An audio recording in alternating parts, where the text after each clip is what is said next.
Guyana's indigenous peoples are divided into 9 main groups or tribes: the Arawak, Warao, Carib, Akawayo, Patamono, Arikuna, Makushi, Wapishiana, and Waiwai. Since 1995, the month of September has been specifically declared the time Guyana's first peoples are celebrated. On this InfoHub in depth, we look back at some of the activities for Indigenous Heritage Month. Are you ready to embark on a truly epic adventure to an undiscovered corner of South America, where some of the most spectacular natural attractions are unveiled within a beautifully diverse landscape? From the wetlands and savannas to the ancient mountains, magnificent waterways and lush enriching rainforest would provide a vast playground for some of the most exotic and breathtaking creatures on the planet, including many of the world's giant species. This untouched land of mystery and wonder serves up an exclusive experience for travelers. So are you ready for a new, awe-inspiring adventure? Welcome back to nature. Welcome to Guyana.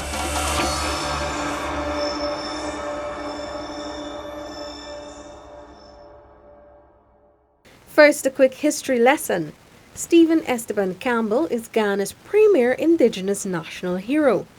Born in Santa Rosa, Maroocan Region 1 on December 26, 1897, Campbell would spend his life advocating for education and the land rights of Ghana's first people. His work as an adult included as a teacher, a farmer, and other wage-earning pursuits. He would eventually enter politics in 1957 at the age of 59 as a member of the National Labour Front, NFL, winning the only seat for his political party. He made history as the first indigenous person to win a seat in a general election in British Guyana. He later joined the United Force. Campbell's work resulted in several indigenous communities receiving their land titles. That was before British Guyana had gained its independence in 1966. Thus, the reason why September has been chosen for Indigenous Heritage Month, because it was on September 10, 1957, that Campbell first entered the British Guyana Legislative Council, the Parliament.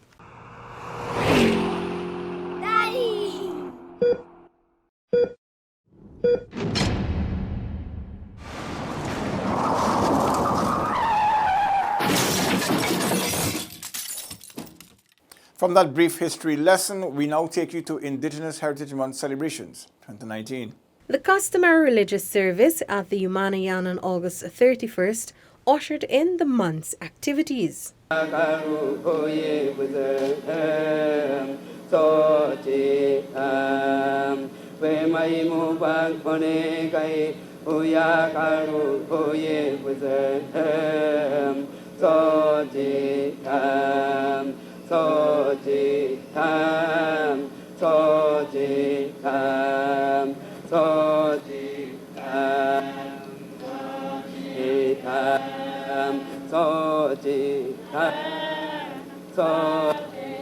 For the Hallelujah group, we have this is their way of worshiping, and the dance is to keep that momentum, that beat, like the heartbeat, you could say. But there is a rhythm in the worshiping.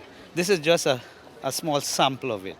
When they back home, it takes hours and hours of chanting and concentration and giving praise. And I think it is one way of being positive towards life, giving thanks for the many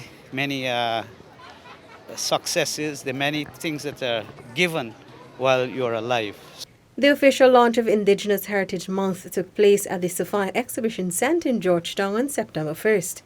The opening did not fall short of expectations and saw Guyanese from all walks of life and foreigners flooding the venue, painting what could be described as a kaleidoscopic scenery.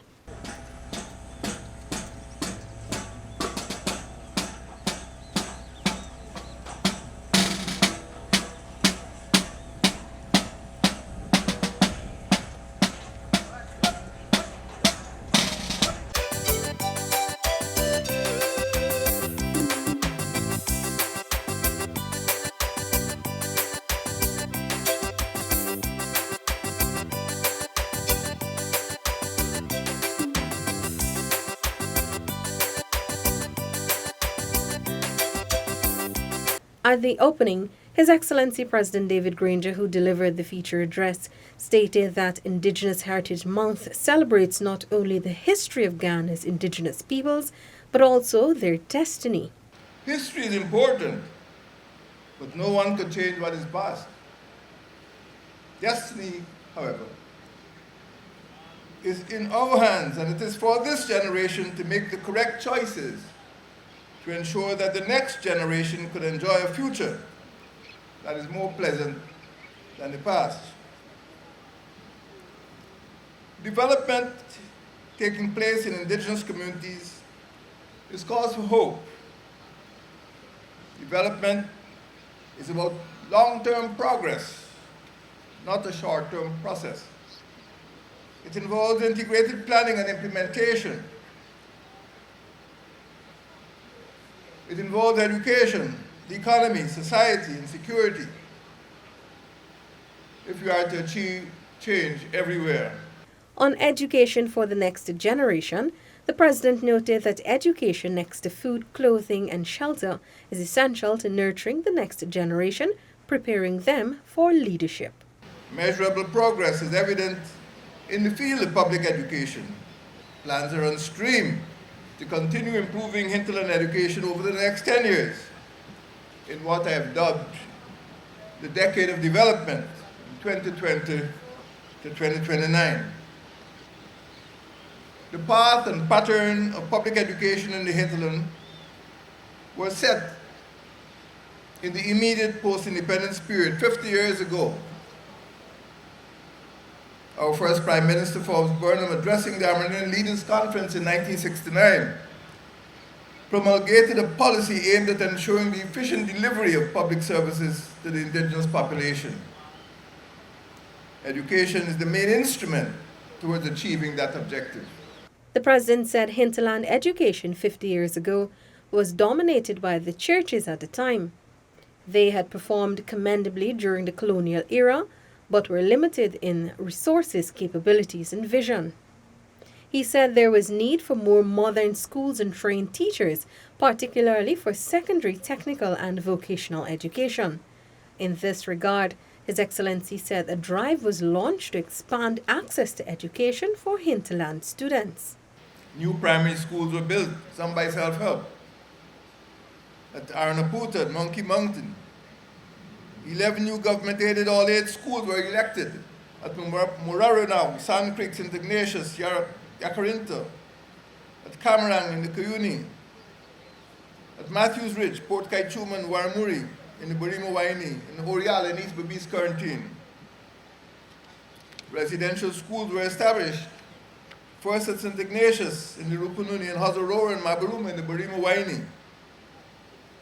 Modern multilateral school was built in the Pomeroon Supanam. Educational access was facilitated further by the award of scholarships, which allowed students free education, all at government expense. President Granger reiterated that education is the cornerstone of government's plan to ensure greater equality between the hinterland and the coastland, to reduce poverty and to provide greater economic opportunities for indigenous communities and peoples. Earlier, before His Excellency spoke, the audience received a warm welcome from Minister of Indigenous Peoples Affairs Sidney Allicock, who noted the importance of the occasion. The month of September brings tremendous excitement and expectations as we celebrate our heritage in a way that represents our existence as indigenous people. The theme this year, maintaining our traditional practices while promoting a green economy, is most timely and apt as our country is rapidly preparing for our transformation into an oil-rich nation. Minister Allicock said the newly emerging wealth in no way should distract from the responsibility of managing development in sync with protection of the environment. This should remain our fundamental goal. This is where we as indigenous peoples draw attention to our important role in maintaining balance between the natural environment and our country's development. Today we have available to us all the opportunities for training and education that would help to refine the skills that are rooted in the spirit of indigenous peoples as it relates to caring for their natural environment. This should never be taken lightly. Government is providing technical training centers throughout the country, and we are very, very happy for that.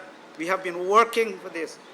During the launch, some Guyanese, visitors at the exhibition and exhibitors themselves spoke to us about the festivities. Well, I just come right here every year, like every year, right? And just really enjoying myself right there with among the people, with other people, right? Because I just sell my things and get a little money and go back and maintain my family. It's mean a lot because we just we craft, and so we come out and we sell and we catch all the heritage we ever have. We go and sell, we make we stuff and it's get good sales. So yes, a big month for me. This month means really a lot to me. It's where everybody comes out, even though you're not Amerindian. We all come out and we enjoy, we share knowledge, we learn from each other, and it means a lot. It only happens once a year, and we're looking forward for that time to arrive, so that it's the only time we has an opportunity to exhibit our produce that we have. So it means a lot for us in that aspect, because there is no other way whereby we could exhibit what we are producing, our art and craft. The excitement would continue into the night with the commencement of the cultural extravaganza. Look around. Why can't I speak my language? What is happening to me? What is happening to me? My culture is dying. Oh, great ancestors, our culture is dying. I don't even know to speak my language. I don't even know how to make a bread and pepper pot. And when we walking on the road, them people calling us buck. But no, don't be ashamed and embarrassed. We are all indigenous, so let's stand firm and be proud of who we are. Due to cruelty of reckless fishing, thousands and thousands of my family goes missing. As our number grows lesser and lesser each day, we swim further and further away. Then years after that massive exploiting, my family started back multiplying. Then I said to myself, is this protection and conservation, or good counseling and great vision?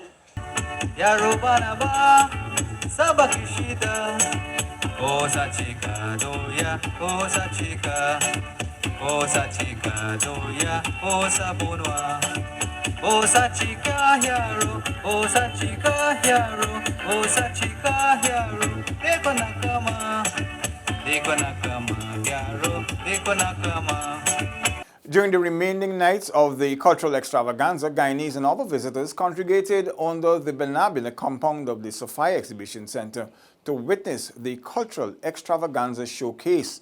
From dances to songs to small skits, the showcase pulled out all the stops for this year's heritage celebrations, most of the performances being done in the original language of the performers.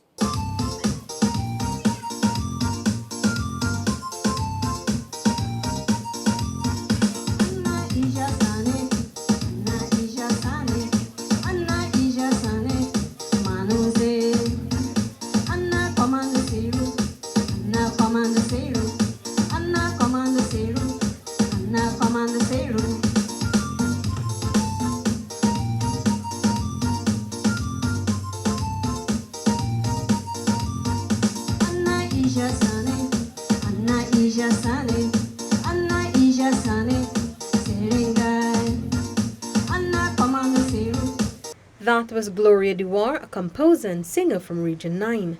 My song is entitled, This is the Way We Live. And I composed that song myself. And I sing it in my first language, which is Makushi. And I'm so proud to do it in my language. And the song is mainly about our decoration, what we use when we celebrate in our heritage celebration. The translation for her chorus is, "We are here to celebrate, we are here to sing, and we are here to dance. Come let us all celebrate." We will let Gloria tell us in her own unique way. Tawya mane, sering samane, ana komanto seru, tawang kuzuya. Seringa mane, ana pong kada, ana tarigutso, ana pong toga casa. Morobay dai peru.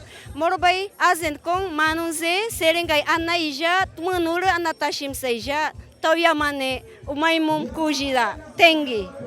Gloria is one of many of this year's composers who are not only keeping the indigenous languages alive, but also incorporating and showcasing it for all to hear and learn. This, she says, is to ensure the culture is preserved for future generations.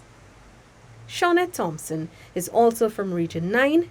This dancer, composer and performer is versed in 3 indigenous languages. I know Makushi, Wapishana. I now learning Patamona. I now learning to speak Portuguese. Kanaima, kanaima, kanaima. My, Watarian kanaima. A headache is lemon kanaima. A little fever, it is kanaima. An attack of diarrhea. My, Watarian kanaima. We believe in these things in the Rupununi up to now, my people. So that's why we are acting it here.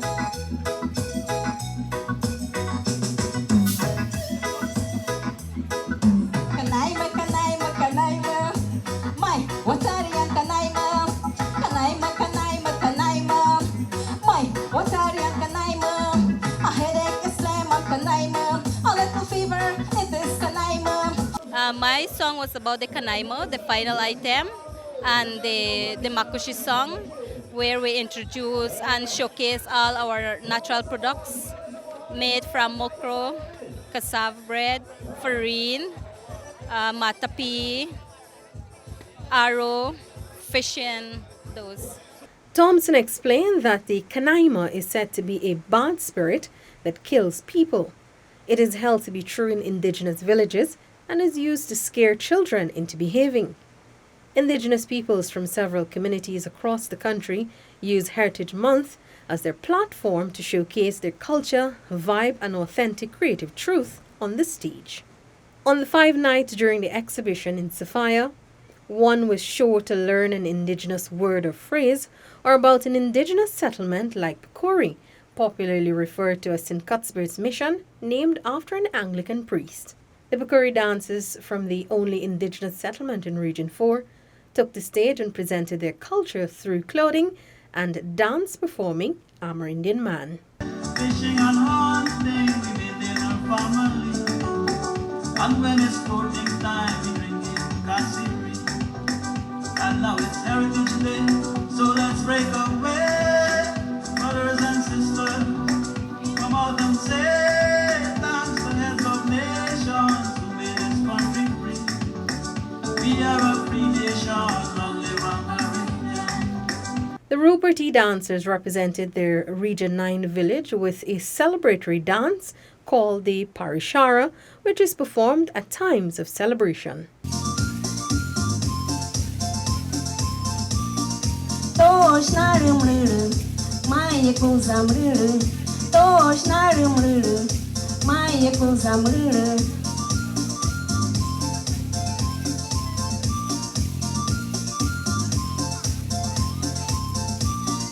The dances, songs of the indigenous people are more than just entertainment. They tell a story, they propel the culture, they carry the legacy and story of their people. The cultural extravaganza during Heritage Month usually attracts hundreds who come for a sample of the culture of Ghana's first people.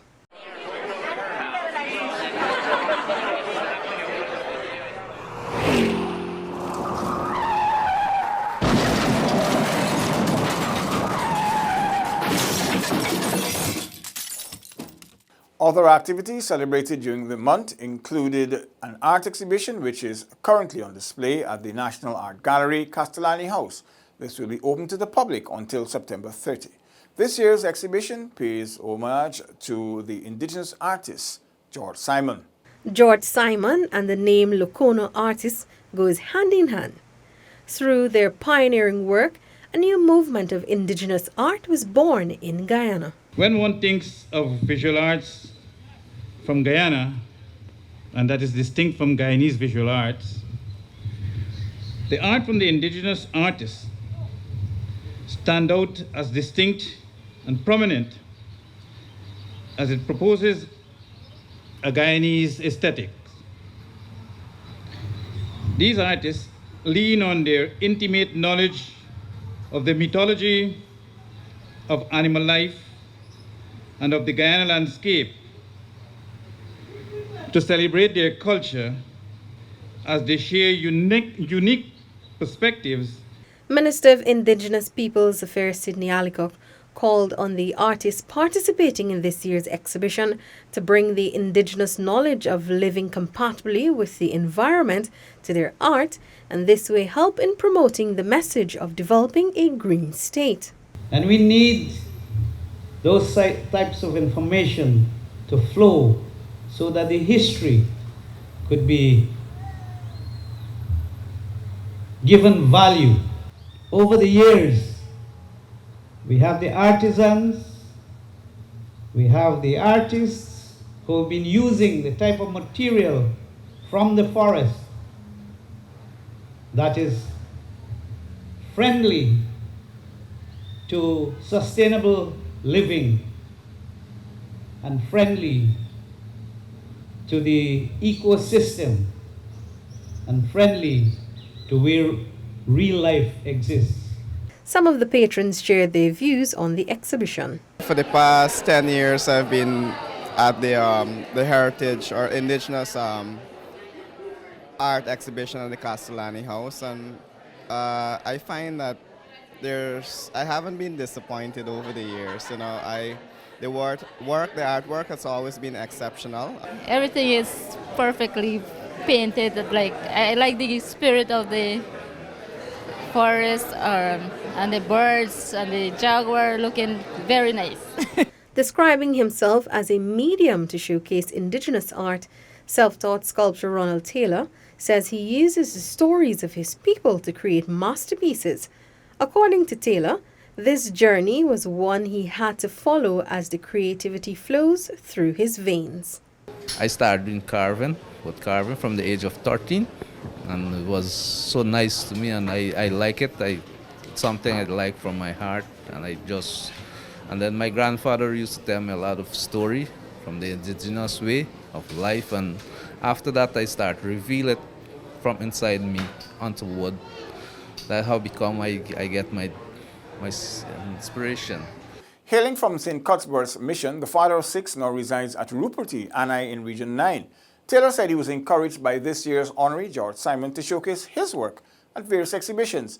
He currently teaches at the Beena Hill Institute Youth Learning Center. Oh, it's something I love because in my village in St. Cuthbert's, I used to be a tutor for the primary student down there. They used to come by my home, but after that I travel. As the moving circle, I had to go, right? Can't stay one place. We now take a look at indigenous foods. The cuisine of Guyana's first people is also a main feature during Heritage Month. From fry to curry or paiwari, along with your selection of wild meats, many were specially prepared for the occasion. Ask any Guyanese and they will tell you that nothing beats a plate of steaming hot pepper pot accompanied with freshly baked bread or cassava bread. And during this month-long Indigenous Heritage Month celebration, such dishes like pepper pot, tuma pot, various grill meats, paiwari and fly were among the taking for anyone who was daring enough. It's fresh off the grill. We have some labo, we have some deer, chicken, and so with beef along with some calabrases, which all been freshly prepared today and seasoning also during the course of the day, so that people will have the different type of flavor, texture along with in the meat. Franz explained that all the seasonings were freshly prepared and the meats marinated throughout the day. Then he grilled the meat and applied his special sauce. It's a kind of special sauce being prepared to glaze the meat so that it will have, as I said, the meat will have the different texture. So it's advanced in texturing so that people will be satisfied with what they eat. Like France, many of the other cooks at the Heritage Village also served up meals with their own special and secret ingredients. Sneaker Jacobs from Lower Caracara in Region 10 began her food preparations a month in advance in anticipation of the exhibition. She hoped patrons would be attracted to her booth by the smell of her tuma pot and, of course, be blown away by the taste. I have my special touches to it, and I also use, I have my special pepper that I add to the tuma pot. All of my tuma, all of it, the lava tuma, it's make it more delicious. Joyce Lawrence from Shelton Region 9 is not new to Heritage Village, but she says she now enjoys every moment. This is my 15th year, and actually every time I comes out here to Georgetown, and it's getting much more better. It is very good out here with all of my Indigenous brothers here out here, relatives. They support me a lot here, and my contribute from the Rupunoni.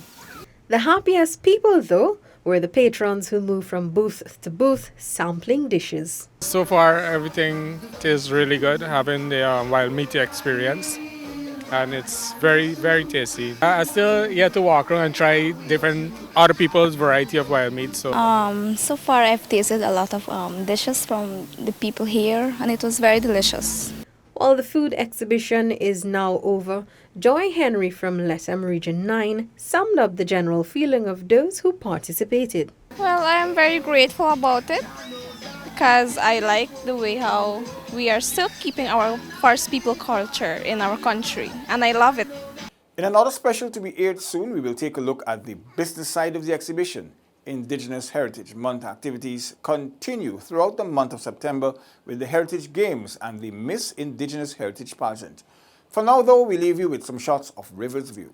This village made history this year when it hosted the National Heritage Day activities for the first time since the celebrations began in 1995. Thanks for watching. Join us again next week for another InfoHub in depth. Goodbye.